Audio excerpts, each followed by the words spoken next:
Hello guys, welcome sa ating channel, no? And for today's video, papakita ko ang tamang diagram o paano buuin ng diagram ng coin slot ng wireless microchip tablet piso wifi powered by Wi-Fi.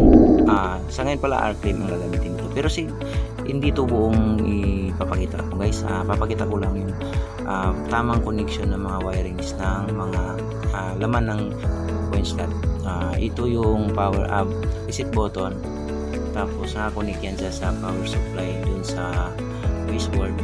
Tapos ito naman yung LCD, dyan makikita yung connected ba or online na ating window machine para makapahulog o alam ng mga customer natin na pwede sila mahulog.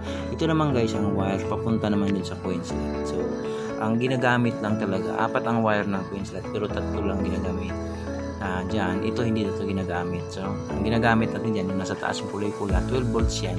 So hanapin natin dun sa board kung nasaan yung 12 volts, tapos yung gitna yun yung signal papunta dun sa board naman na magsasabi na may dumaan na coins, kaya mag-account siya based doon sa configuration.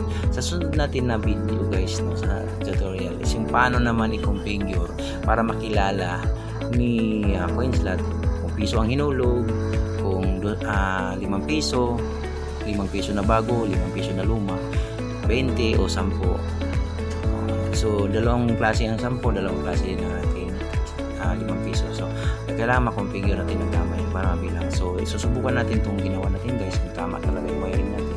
So yan, nag-power up siya. So pwede na ako mag-proceed